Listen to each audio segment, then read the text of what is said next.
ترسی عێراق نابڕێتەوە لە ترسی ئێرانەوە بۆ ترس لە ئیسرائیل. ئەگەر لە ڕابردوودا عێراق لە ترسی ئێران خۆی لە زۆر بابەتی سیاسی و سەربازی و پەیوەندی نێودەوڵەتی پاراست بێت، ئەوە لە ئێستادا جۆری ترسەکەی گۆڕاوە و زیاتر ترسی لە ئیسرائیل هەیە. باسێک لە عێراق و خۆ بە دوورگرتن. کاتێک لە مانگی حوتی ساڵی 2022 زاینیدا عێراق بۆ ڕێکەوتنی هاریکاری ئەمنی و بەرگری نێوان ئیسرائیل و بەشێک لە وڵاتانی عەرەبی داوەت کرا، لە ترسی ئێران داوەتەکەی ڕەت کردەوە. ناوەڕۆکی ڕێکەوتنەکەی هاریکاری ئەمنی و بەرگری نێوان ئیسرائیل و وڵاتانی عەرەبی لەوانە ئیمارات، مسر، ئۆردۆن، سعودیە و بەحرین بریتی بوو لە دامەزراندنی سیستمێکی ئەمنی لە ناوچەکەدا و دروستکردنی هاوپەیمانیەتیەکی نوێ بۆ بەرگرتن بە هەڕەشەکانی ڕژیمی کۆماری ئیسلامی. بە پێی گفتوگۆکانی ئەو کاتی نێوان ئیسرائیل و وڵاتانی عەرەبی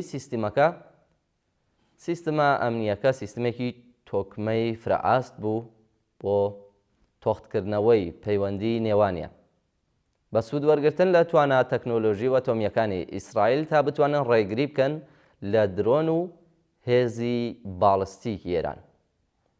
دروستکردنی سیستمی ئەمنی و ڕێکەوتنی هاوکاری نێوان ئیسرائیل و وڵاتانی عەرەبی جۆرێک لە جەمسەرگیری لە ناوچەکەدا دروست دەکرد و ئامانجیش لێی بەتاڵکردنەوەی کارتەکانی کۆماری ئیسلامی بوون لە ناوچەکەدا.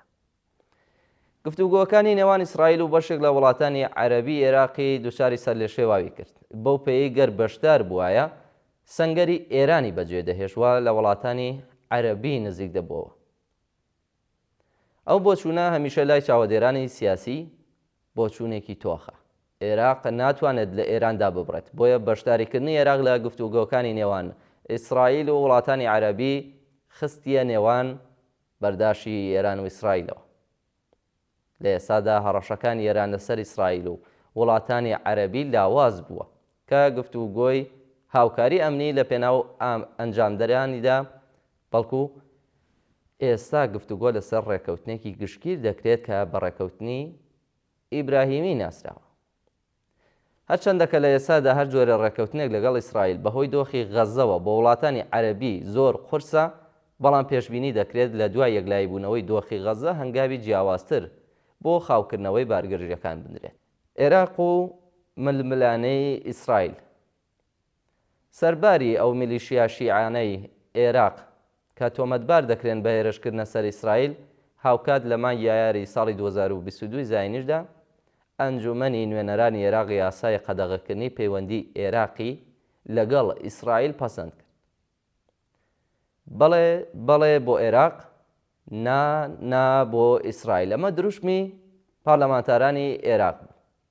دوای پەسەندکردنی یاساکەوە ئەو کات هەندێک لەلایەن و کەسایەتی عێراقیش بە هەبوونی پەیوەندی لەگەڵ ئیسرائیل لەو کاتەدا تۆمەتبار دەکران.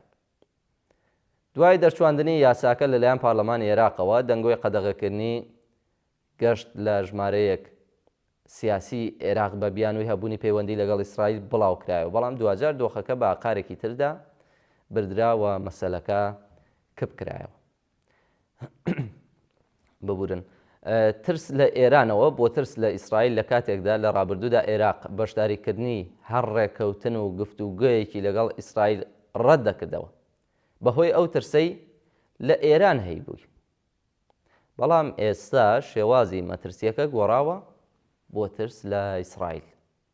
ئەگەری هێرشکردنە سەر گروپە شیعەکانی عێراق لەلایەن ئیسرائیلەوە، ئەو مەترسیەیە کە هەمیشە سەرکردەی لایەنە شیعەکانی عێراقی ئەوە فەرامۆش ناکەن. بەتایبەت دوای هەڕەشەکانی سەرۆکوەزیرانی عێراق مەترسیەکان لە جارانیش قوڵتر بوون.